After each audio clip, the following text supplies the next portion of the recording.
Sahabat mulia Abdullah bin Mas'ud radhiyallahu anhu, beliau pernah berkata, kata beliau, inna sauba alaina hifdhu alfadhil Qur'an wa sahula alaina al-amalu bih wa anna man ba'dana yashulu alaihi hifdzul Qur'an wa yas'ubu alaihi al-amalu bih. Sesungguhnya kami ini para sahabat, angkatan para sahabat, kami masyarakat ini, itu masyarakat yang susah menghafal ayat-ayat Quran itu. Bisa bayangkan ya teman-teman, orang sekelas Abdullah bin Mas'ud, guru besar Quran di umat ini, mengatakan kami ini masyarakat yang susah menghafal ayat-ayat Quran, tapi dimudahkan untuk kami mengamalkannya. Dan generasi yang datang setelah kami mudah sekali mereka menghafal Quran, tapi sulit mengamalkannya. Itu yang mau saya bahas. Saya ulangi kalimat Abdullah bin Mas'ud. Kami ini masyarakat yang sulit menghafal ayat-ayat Quran, tapi mudah mengamalkannya. Dan sesungguhnya datang setelah kami masyarakat yang mudah menghafal Quran, tapi sulit mengamalkannya.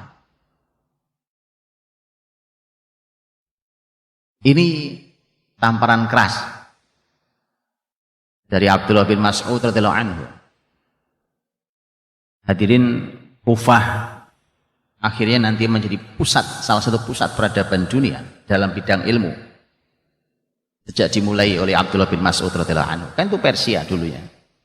Persia, wilayah penyembah api, Majusi.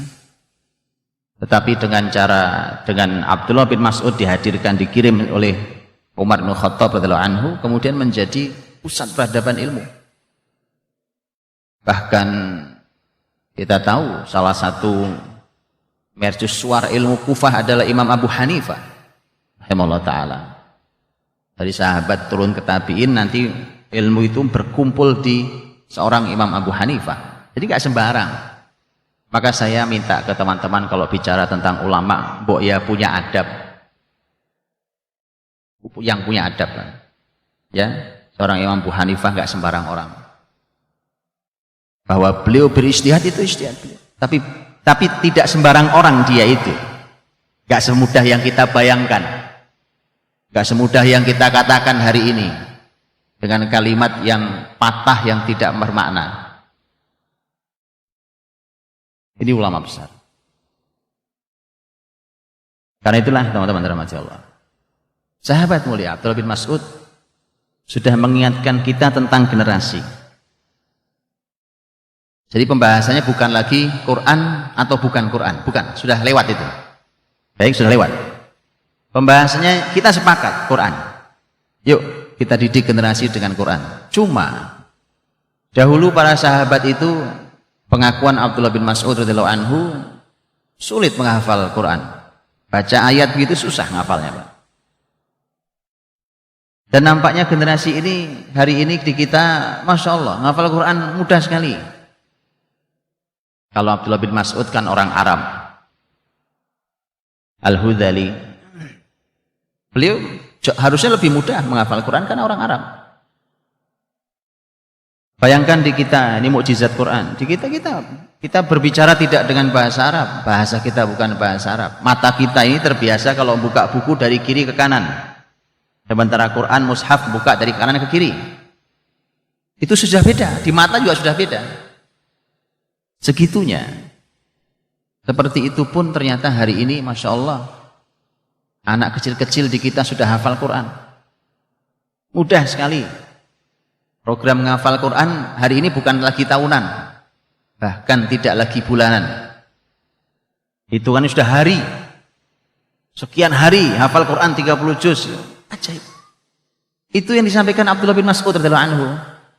Dan beliau katakan tadi, datang generasi setelah kami, mereka yang mudah menghafal Quran. Nah, cuma kalimat belakangnya itu yang nggak enak. Justru kalimat itu yang menjadi catatan penting buat kita hari ini, sekaligus panduan setelah ini kita mau ngapain dengan Quran yang kita hafal ini. Itu maksud saya. Dan mari kita lihat, sahabat Nabi Shallallahu Alaihi Wasallam mendidik anak-anak mereka ya sudah dengan Quran itu. Dan itulah tugas Nabi Shallallahu Alaihi Wasallam yang telah dilaksanakan dengan baik oleh Nabi kepada para sahabatnya. Bagaimana surat Al-Jumu'ah ayat 2 itu? Walladzi ba'atsa fil ummiyina rasulam minhum yatlu 'alaihim ayatihi. Itu nomor 1, membacakan ayat-ayat Allah. Wa yuzakkihim, tazkiyatun nafs, mensucikan jiwa. Wa yu'allimuhumul kitab, mengajarkan ilmu Alkitab, wal hikmah, mengajarkan hikmah. Wa in kanu min qablu la fi dhalalim mubin, dan dulu mereka dalam kesesatan nyata. Itu artinya begini, bahwa generasi ini pertama harus dididik, dan target pendidikan nomor 1 mengeluarkan generasi dari kesesatan yang nyata. Maka kalau sekolahnya sudah sampai gelar profesor tapi masih nyimpen jimat, itu gagal pendidikan namanya. Paham? Itu sesat masih. Orang gelar doktor, orang luar biasa, sekolah kemana-mana, dia keliling bumi tentang ilmu, tapi masih sesat pemikirannya, gagal pendidikannya. Al-Jumu'ah ayat 2 tadi itu. Karena harusnya masyarakat wa in kanu min qablu la fi dhalalim mubin, bahwa dulu mereka dalam kesesatan nyata itu selesai dengan 4 poin yang ditugaskan pada Nabi Shallallahu Alaihi Wasallam. Kemudian yang kedua, bahwa untuk mengeluarkan dari kesesatan nyata itu poin-poinnya tadi itu. Poin-poinnya tadi seperti itu. Dan dimulai dengan yatlu 'alaihim ayatihi. Bacakan ayat-ayat Allah. Nabi tugasnya membacakan ayat kepada para sahabatnya tugasnya membaca ayat sendiri nantinya dan mengajarkan juga ke orang lain. Cuma teman-teman kata membaca, kata tilawah versi zaman sahabat ketika ayat ini turun, tentu bukan membaca seperti kita hari ini.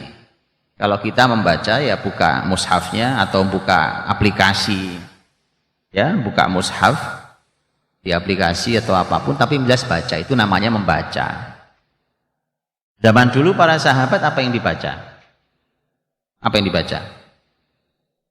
Nggak ada mushaf. Bahkan zaman Khalifah Utsman saja, bayangkan sudah Khalifah yang ketiga, zaman Khalifah Utsman saja itu seantero kekhilafahan, mushaf dicetak hanya 5 biji, Pak. 5 eksemplar tok, seantero kekhilafahan. Ada yang mengatakan 6, ada yang mengatakan 5, cuma segitu ya, cuma segitunya tuh. Tapi mereka masyarakat Qur'ani, nah itu hebatnya. Jadi sebenarnya hari ini Masya Allah Pak, kita hari ini jalan, itu bersama kita nih ada berapa mushaf, HP dua-duanya ada aplikasi Qur'annya kan. Itu belum mushaf kecil yang kita kantongin, kita nenteng tab, di tab juga ada. Begitu kita bawa tas ada laptop, itu laptop juga ada. Masya Allah, satu orang dalam dirinya ada 5 mushaf, tapi nggak jadi tuh. Itu yang harus kita ketahui. Bagaimana ceritanya? Sahabat dulu nggak ada, bukan 5 pada satu orang, satu negeri 5, cuma 5, satu negeri. Tapi mereka masyarakat Qur'ani. Maka yatlu 'alaihim ayatihi dulu zaman literatur ulama awal angkatan sahabat tabi'in. Membaca itu bukan membaca toh. Membaca itu include di dalamnya menghafal. Itulah mengapa kalau ada yang nanya, mana perintah menghafal? Loh, antum nggak ngerti kata tilawah berarti. Tilawah zaman dulu mau tilawah apa? Oh nggak ada kan, siapa yang menulis mushaf? Nggak ada. Nggak ada mushaf. Jadi kalau sahabat disebutkan sahabat fulan sedang baca Quran, fulan sedang sholat panjang baca Qurannya, gimana bacanya memangnya? Begitu dia membaca dengan dia hafal, maka tilawah include di dalamnya menghafal.